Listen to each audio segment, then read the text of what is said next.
This is the Local Real Estate Developer Podcast, where we share the stories of locals across the country who took that empty lot or that old building and turned it into something awesome that their community needs. I'm Kristi Kandel, and I've been a real estate developer my entire career. My co-host Raphael is a commercial broker, and together we're sharing the stories of locals making a huge impact on their communities. And what we've learned is you don't need millions in the bank or decades of experience to get started. You just need the confidence, tools, and the right people around you. This podcast is your chance to gain the confidence to get in the game, because real estate development isn't just for the insiders anymore. It's for people like you too.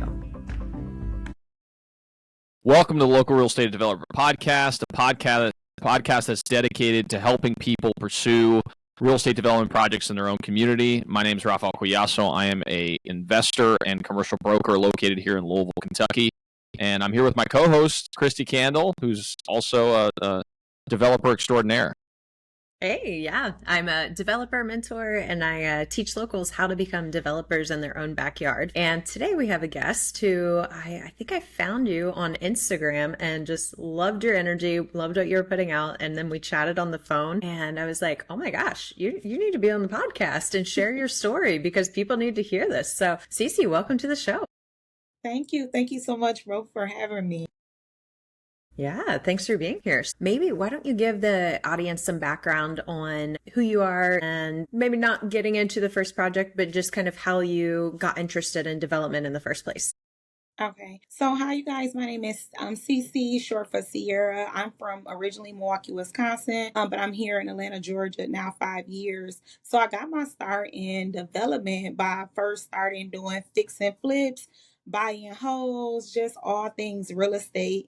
And then it landed me into development where I found that's the space that I love, redeveloping and then also developing. So taking something old and making it look new again. That's awesome. So by that, do you typically operate in the residential space, or are you also doing different multifamily projects, or just kind of curious as to the scope of that? Yeah, so I started in a residential space with just doing single families. Then I started purchasing multi-families and redeveloping those, fixing and flipping, selling them, and I still hold some of those properties. And then after maybe 7 years, then I went into the commercial space and I bought my first commercial property. That's amazing. Yeah, Thank you.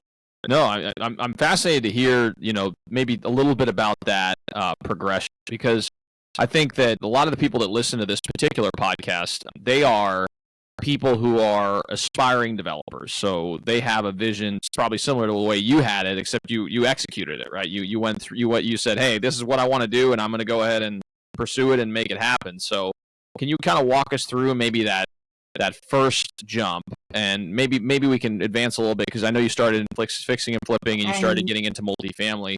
What was that initial jump to the next stage, which was the commercial space? What was that first project like? So the space that had me jump into commercial, well, actually, when I moved down to Georgia, my goal was to have my own office space where I would operate my own business. At the time, I was moving my co-working business from Wisconsin to to Atlanta. So I wanted a building where I can just rent it out and operate my business. Well, down here in Georgia, they're like, well, why do you want to lease when you can just buy? And I'm like, well, can I buy? And it was like, yeah, you can buy your own commercial space, like that easy.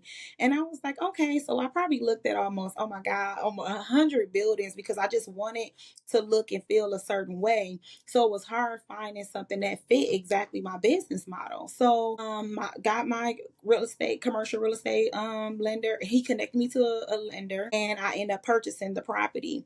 So when I got in the property, it was a 10,000 square foot building, and it kind of fit the need of what I wanted. But then the co-working space turned into a restaurant, and I ended up opening a full service restaurant, which is crazy because that's how I got into redeveloping commercial. So I basically redeveloped the whole building. I mean, from walls to plumbing to HVAC to floors. I'm talking about grease trap, $30,000. I basically redeveloped the whole building, right? So I kind of learned everything there is to kind of learn about real estate, from permitting to construction to just everything. And I'm like, wow, that's doing it yourself is something school can't teach you, right? You have to be in the field, actually on the grounds doing it. And that's just kind of how I got there, with just redeveloping my own property myself. Okay, so you just said you were going to find a space to run your business, and they're like, well, instead of leasing it, buy the building. And I know that there's a lot more to it. What did it Right. take? What did it take for you to just even wrap your head around? Was it, was it a couple of weeks? Was it working with a broker and then talking to like how did the details of that? Because I know a lot of people would go, "What? My mind's blown." So maybe like a little more in depth on that, so they can go, "Oh, that's the process she went through." Okay. Yeah, so and I know, right, it's a lot up to the story, but if I go back a little bit, so I own a home healthcare company. I've been owning my own home healthcare company for over 10 years in Wisconsin. So obviously, like the financials, that business, length, that history, all that paperwork and document, because what my lender told me, it's all paperwork, right? As long as your paperwork in order, you kind of can achieve anything. So he was like looking at the financials, my history, my business. I use my business to purchase that commercial property. So they was like, use your business and you can purchase this commercial space long as you operate your off your business in that space, you can lease the rest out. And that's kind of how that happened. So I kind of went in it just being eligible that way. And then that's what landed me into getting the space. Yeah. Yeah, that's a really smart way to approach it. And I actually advise a lot of my business clients to kind of think about that, especially if they have a business that they know they want to be in a certain area for a long period of time. Because to your point, it's almost like the terminology house hacking, where you buy a fourplex or another type of duplex or whatever, and you live in one of the units and rent out the others. The same can apply for business, where you buy a building, you occupy a portion of the space, you can qualify for owner user financing, which obviously can be a little bit easier to manage versus investment property financing, especially in this time where cash flows are kind of interesting. And then again, you could lease it out and help cover some of the mortgage, and it creates that opportunity for you to own your building and also own a piece of investment property as well. So it's a pretty smart move on your part to do that. One of my questions are, you kind of alluded to it in your previous question or your previous answer, but how did you go from co-working, right? You see this building, you say this could potentially work for what I'm trying to do, but then all of a sudden you're like, through this process, you started getting into it. I want to kind of hear the progression to you now having a restaurant on site, because that's a big jump. That's not a Yes. small, not a small shift. So Yeah, so right, it was crazy again. So now I got the building. I have it. I'm ready to do what I originally planned. And I'm like, okay, I'm gonna go apply for the business license and open up the co-working space. And I'm like, I just want to have like pastries and donuts and coffee and just offer small stuff. Never thinking about restaurant. So when I went to the permitting and zoning and all that office, it was like, oh no, you can't just have coffee and pastries, and it's not that easy. They like, even if you have donuts, anything that you're gonna have to wash a plate off and it's gonna go down the drain, you need a grease trap. Something I didn't know about because I wasn't in a restaurant space. I'm like, a grease trap, okay, that's nothing. I can do that. And it's like, oh, okay, it's $30,000 to get a grease trap. And I was like, $30,000. And at this time, I'm just so excited because again, I come from the fix and flip world, right? So I'm just excited to be just remodeling and taking it to bring it to make it something nice. I'm just on this little journey, and that stopped me in my tracks. And I'm like, okay, wait, this is gonna stop everything because I don't want to have a co-working space in this type of square footage without food, because then I'm not going to get the memberships I need. People are not going to stay. They're going to go somewhere else for food. So I was just like, all right, forget it. I'm going to put the grease trap in. So once I put the grease trap in, and dawned on me, and I asked the building business license, I said, okay, so once I put the grease trap in, I just being funny, I'm like, well, can I rent it out to like Ruth's Chris if I don't want the co-working space or no more? And it was like, yeah, it can be a full service restaurant, because once you take these steps of doing like the five things: plumbing, water, zoning, grease trap, it can be a full service restaurant. And then once that kind of went off, and I'm just such a creator and a risk taker, it led that into me opening just a full service restaurant with food and liquor, and it just turned into a whole nother vision that God gave me. And I was just like, wow. yeah, And that's for awesome. context on the building, is this a single story building? Is it two floors? Is it what's the So layout or? Yep, it's 4 levels. So it's a 4-story building. So you got the first floor, you got the second floor, third and fourth, and then you have a back to the building. So yeah, it was just designed to where the owners who owned the building for like over 30 years, they still stayed as my tenants. So they kept the downstairs space. Then the second floor, I made the restaurant. Then the third floor I had as my healthcare office. And the fourth back floor, it was a pathology lab. So it was just all kind of stuff going on in it. Amazing. Yeah. So what was the makeup of the co-working space versus the restaurant? Did at some point you just decide to just get rid of the co-working space altogether and now it's just the restaurant? Yeah, so I kind of didn't get rid of it. So I was like, okay, well, we still can do our like business over brunch is what I had like to call it, where I can have guest speakers come in, talk Uh-huh. about, because my vision was having people come in, talk about different bit real estate, financial, just all different educational pieces while now we're eating brunch because we have the food piece. So that piece kind of like when we did have a couple little like business over brunches, but because it was such a full service restaurant again, and I'm getting myself into something I had no idea restaurants go through, it was like, wait, we need to hold on this. We need to focus on really getting the customers in the door, experience start to end. And it wasn't just a restaurant too. I also created to where in the back we had a hair salon, we had a event space, we had like conference room. I mean, it was like a different type of design that most restaurants didn't have, and I think that's why we went viral for everything I did develop into the restaurant as well. That's awesome. Yeah, so it literally became like a co-working space for business because you have the hair Correct. salon, you have the restaurant, you've got the event space. I mean, that's a pretty novel Correct. idea, and that's I'm sure has led to the success that you've described.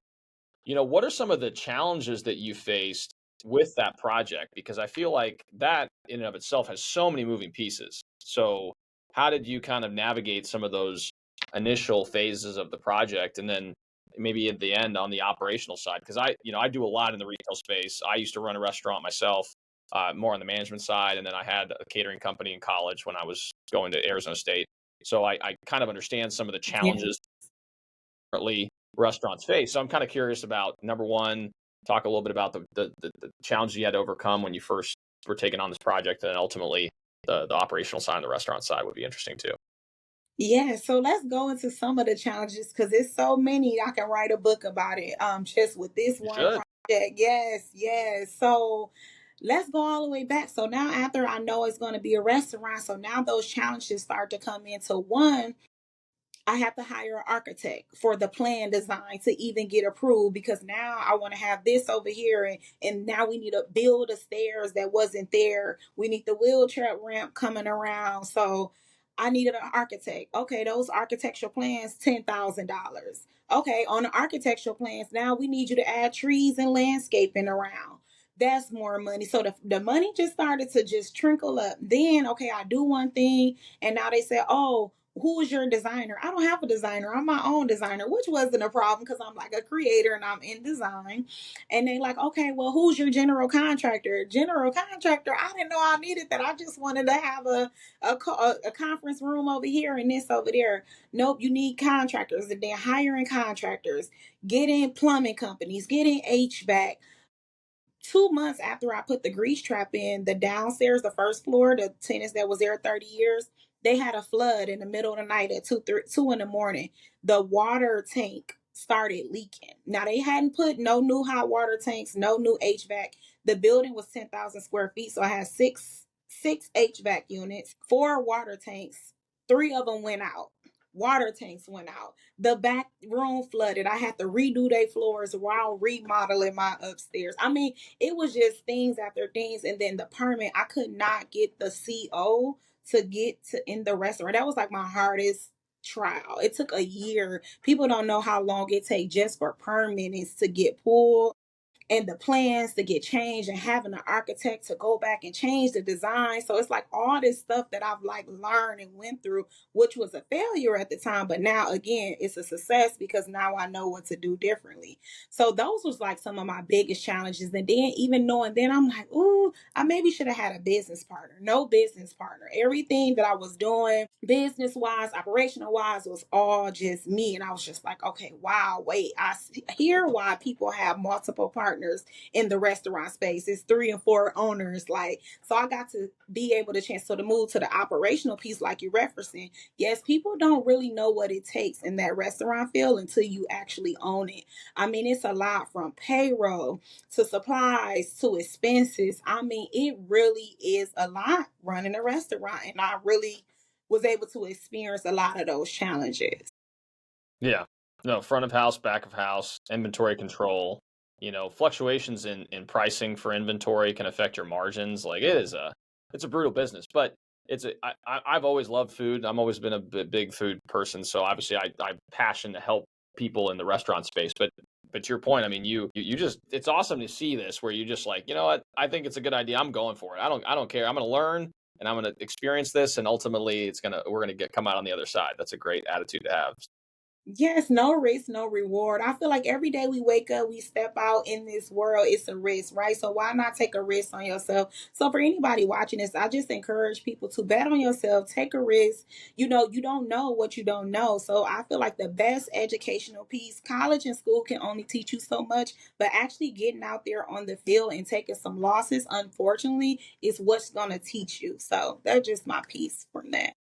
I love that perspective, and yes, agreed 100%. But how did you get to that point? I mean, you're diving into this, you have all these unknowns come up. I'm sure at some point you were like, oh my gosh, I want to throw my hands up and possibly quit, but clearly you persevered through. So what's that motivation? What's that driving force that makes you go, no, I'm going to figure this out. I'm going to do this. So I feel like for me, I just think and just having that risk taker spirit and background and just my kids, it's always been something I'm like, okay, I have to do this for them. I need to do this so they can see, because I didn't have no one that looked like me that came from where I come from growing up. So I didn't have like role models and mentees and mentors coming from where I come from.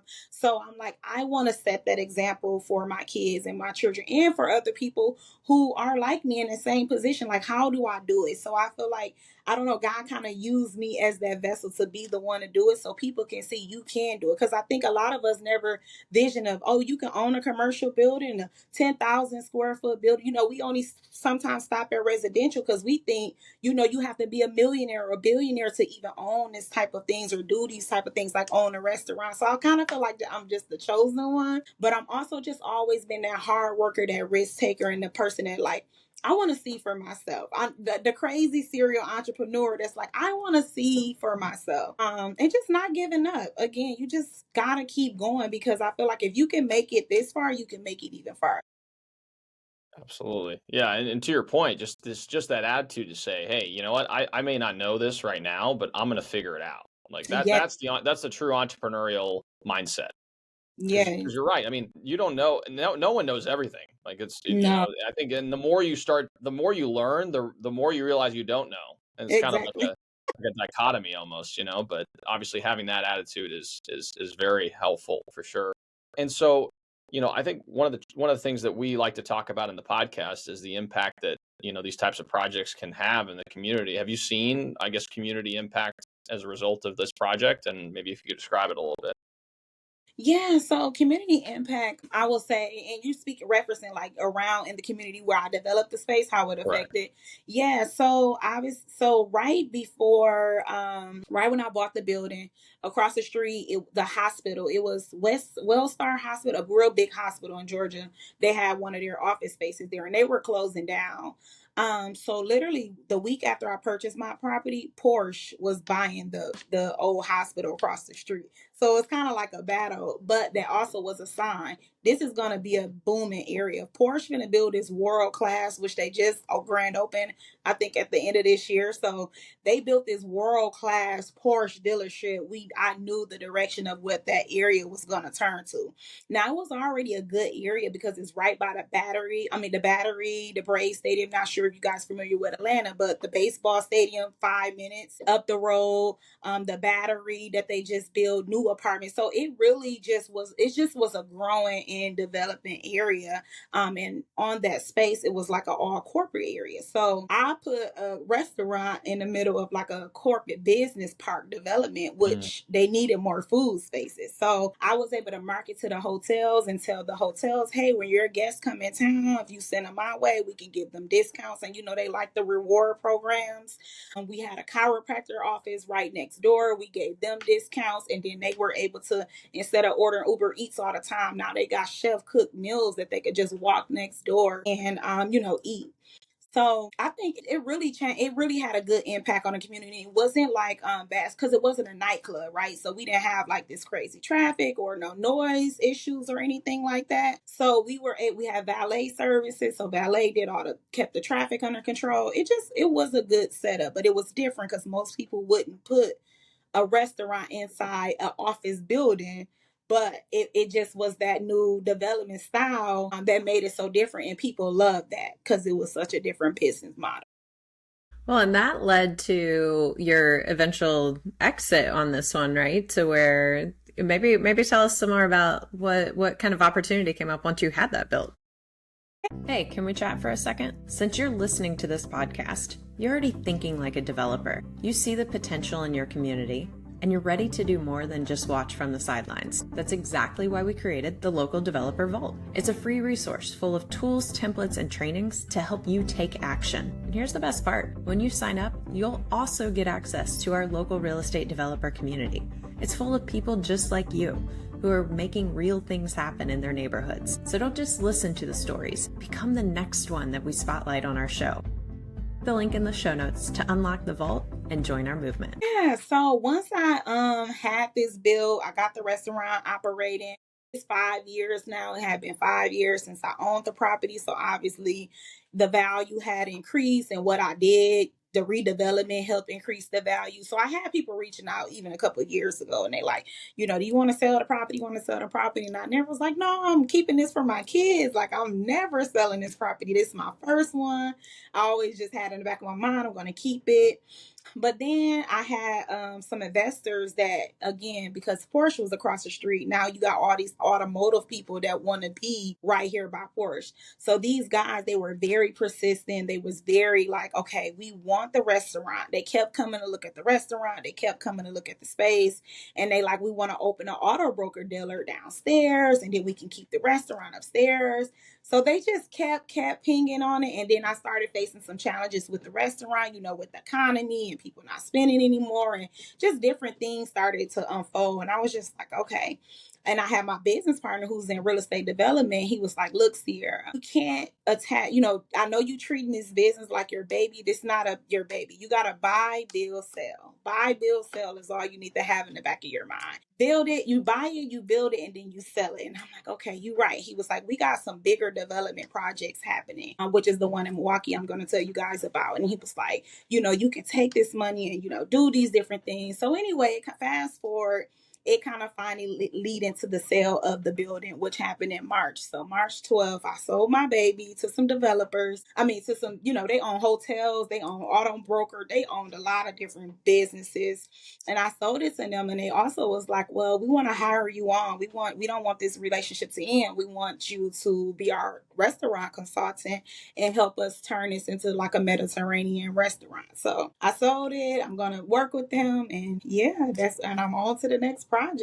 That's awesome. So you took it through the whole entire life cycle. You took it from the acquisition phase to the redevelopment phase, the stabilization phase, and ultimately the sale. And to your point, I think, a lot of, and I'm guilty of this too. Like, I'm not as, I have several properties I own currently, but I remember my first property when I owned it. I've owned it forever. And then this last year, I ended up selling it to take on a new project, which is ultimately going to be a development. And I remember that even though I really wanted to sell it because I was pulling my hair out as a fourplex in like kind of a college area. I was just pulling my hair out on it, but I was like, there's still this nostalgia where it's like, man, like I put so much time and effort and energy into this thing, and I know that it was, once it was done, I was like, okay, I'm glad that I was able to get it done, and I now use the capital to move on to something else. But obviously, at the time, it's definitely something in your head. You're like, wow.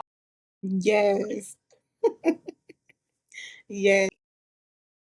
Yeah, I remember the same just before and just after COVID, the first two townhomes I had ever bought in Lake Tahoe, I ended up selling, and it was so hard to let those go because it's like the bigger developments I could let go. I wasn't attached to, but I'm like, those were my babies. I put like a lot of time and effort in, and people had great memories there. But yeah, realizing that, okay, this is a business, and if we truly want to do our bigger mission, our bigger ideas, then we do need to let them go. So you kind of alluded to your next projects and what's next. Do you want to tell us a little bit more? Yeah. So my friend who's been a developer for years in Milwaukee, he's been developing like a lot of apartment buildings for like over 20 years. He's, been my mentor, and I watch him develop and be in that real active development space. And I have been telling him like, okay, what can I do with the money to make sure I invest it correctly and do a bigger project? And literally, like right when I got the call that I was gonna close, he was like, Sierra, I got a good deal for you. And I was like, when? And he was like, it's a development happening. It's a church. They're trying to build a new church. They trying to build a camp. They trying to do senior living. They trying to do a memory care. Outside family is just a whole, they got like 15 acres. So I was like, okay, okay. He was like, I said, are you going to be the developer on a project? I'm only going to do it if you're going to be the developer on a project because I want to co-develop with you. I don't want to just be an investor because initially they just wanted an investor. And I said, I don't want to just invest. Like if I invest, I want to be a part of it. I want to be a part of it. I want to be on a team. I want to do everything. So he was like, okay, well, the opportunity presented for me to co-develop and also be an investor. So a two-part. So yeah, we closed on the land. We got the acquisition of the land.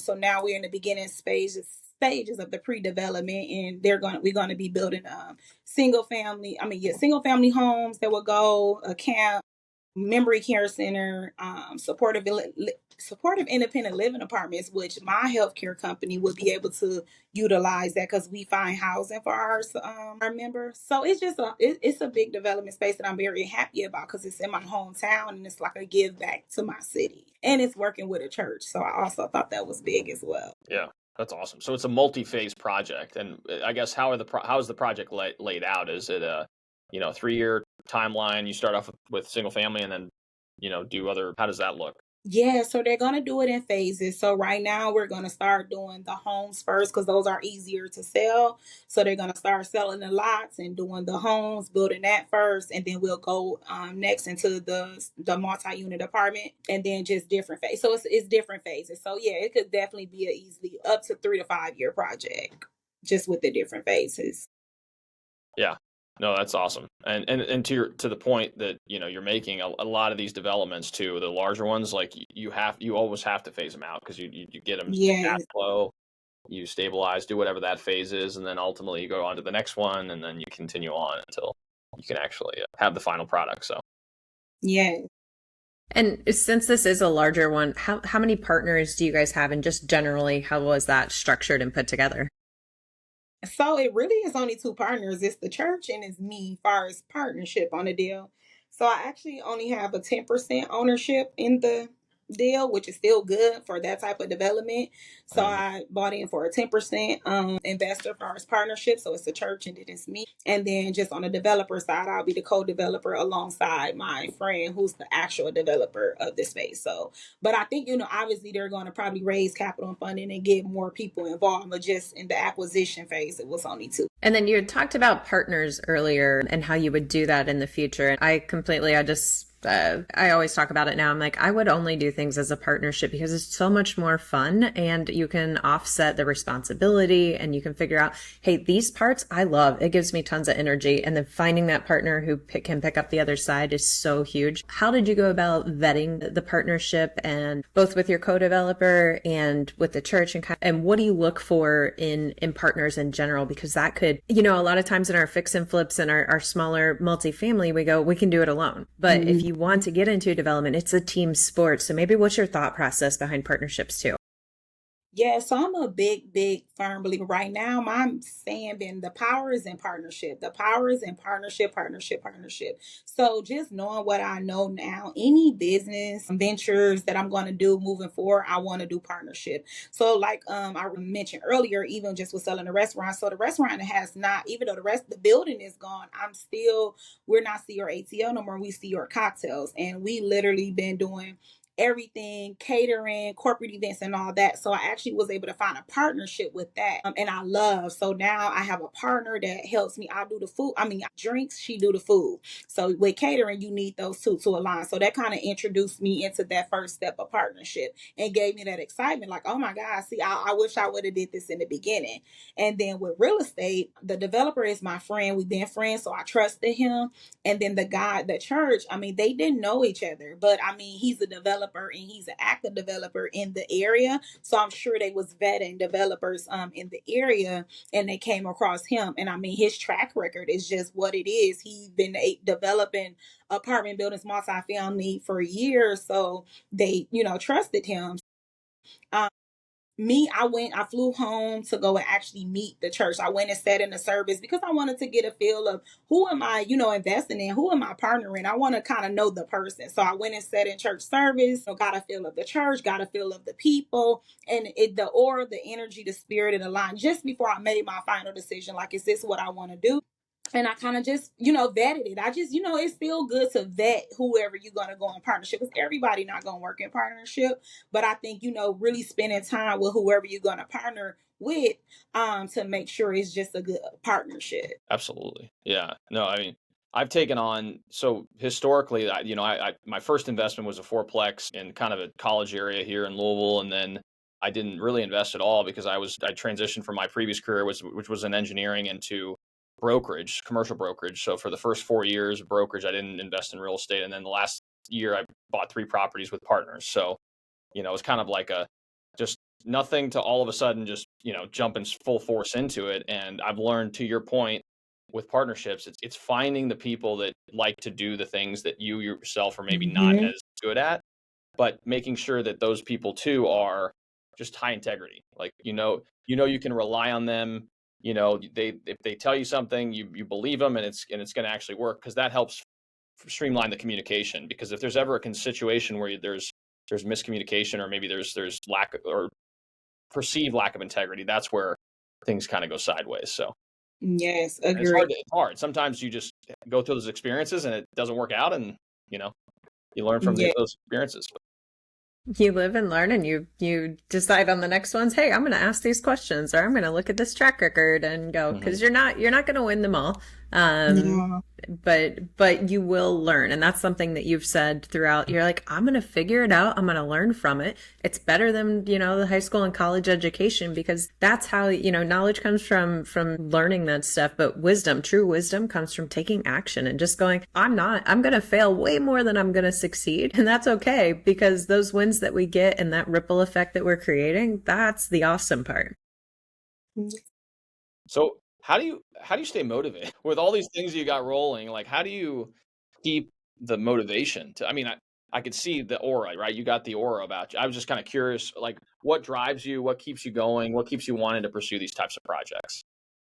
So yeah, I think it goes back to, again, coming from where I come from, the Midwest, Wisconsin, Milwaukee, just not having the opportunities like I'm in a bigger city now, not having the opportunities that you have growing up. Again, people that you want to be like and look like growing up. So it's like, and then not going back to where you came from, where you overcame. So it just was like that. Like, I just want to work hard so I can be able to provide a life, build a legacy for my kids, which was very important, not coming from a family with wealth and legacy and not really knowing the importance of that. I just wanted to be that one that did that for my kids, so giving them something that I can leave to them. Like my mom, when I leave here, all the stuff that I done, which I really need to write my book, people will know, like, Sierra left a legacy. Her legacy will live on because of the things that she did, being a philanthropy, giving back, and community service, not just making money, because life ain't about making money. Money is easy to make. You can do that.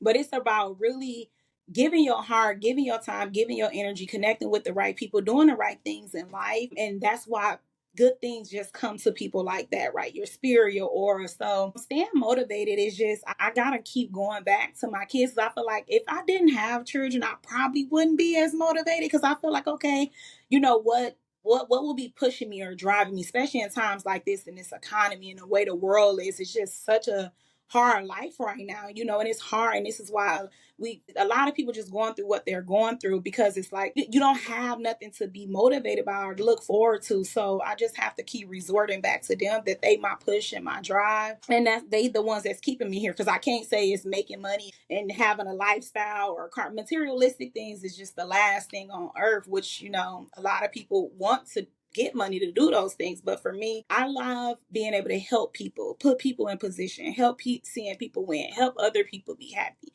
help other people fulfilling their dreams.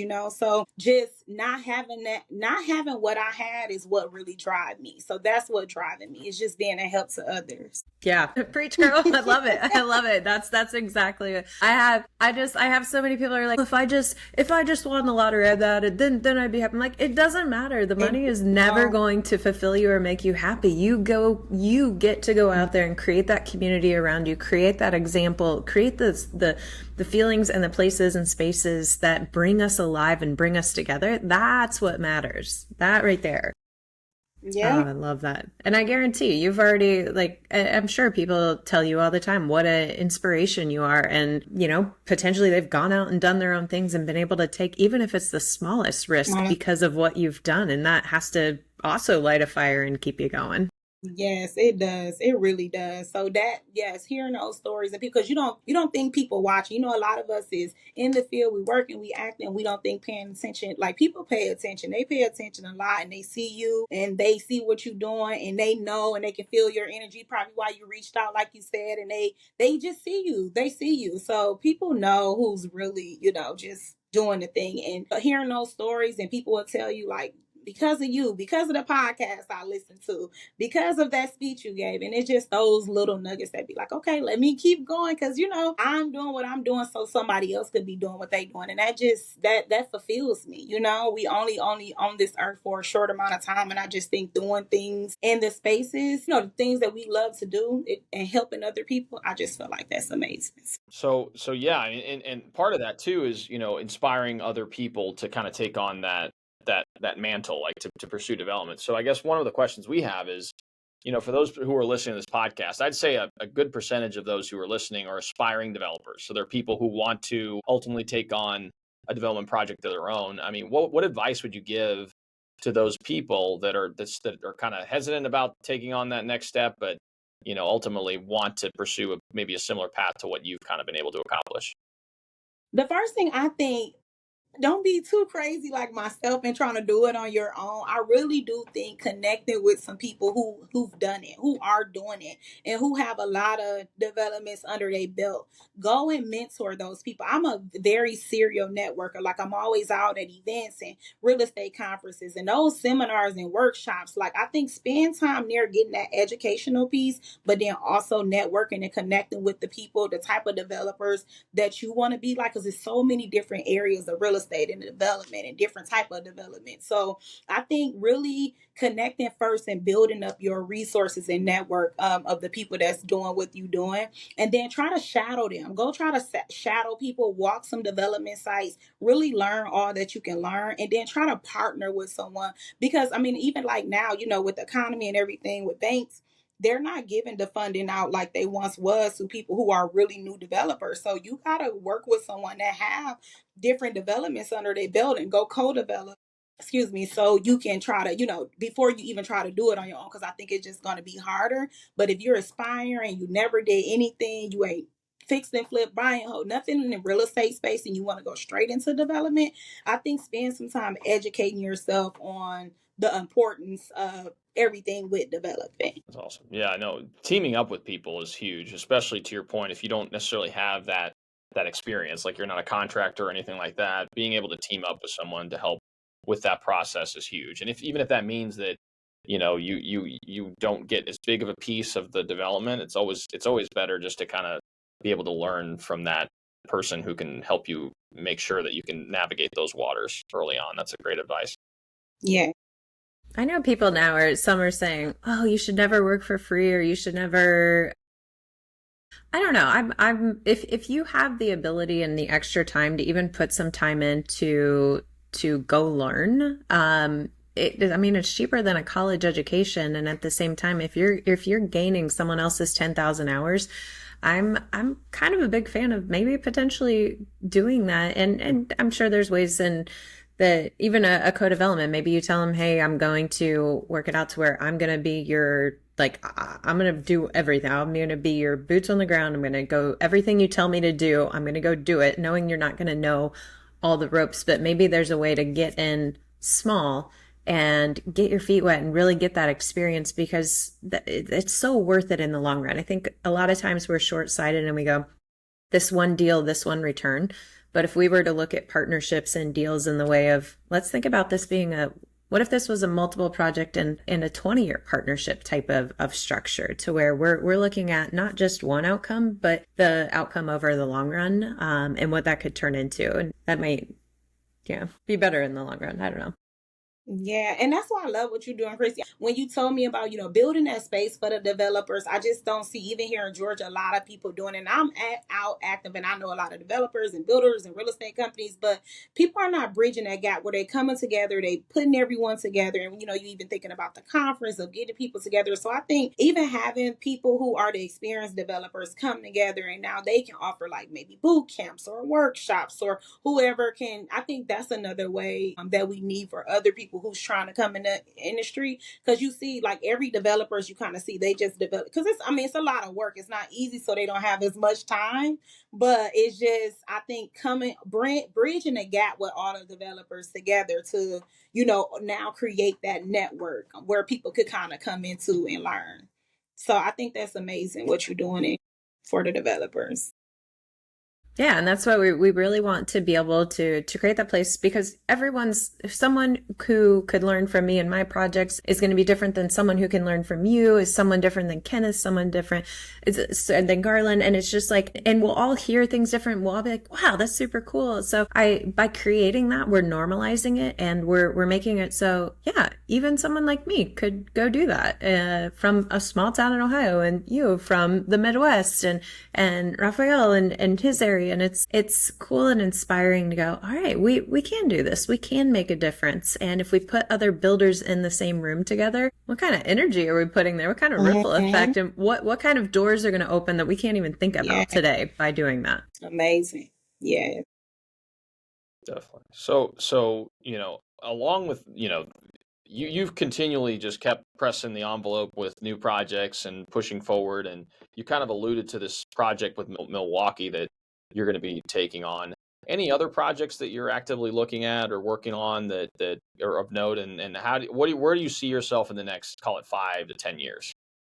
Yeah, so now that I'm going like full-fledged in, my goal is to start developing here in Georgia where I'm at. I want to develop more like senior living centers again, because I'm in the healthcare space, and I feel like the baby boomers, like, it's just so much need in the healthcare space. It's like a real estate, it's a booming industry, but not enough places for the seniors to go and live, or not enough houses for people to, the parents to stay in. So I really want to develop in the senior care space, senior living apartments, senior homes, not really nursing homes. So that's one of my goals. I also have a builder friend in Texas who want me to come and help with some development projects that they got going on down there, because Texas is a wide open market right now with the development. So he's developing mansions, like building mansions and selling them for like $2 and $3 million.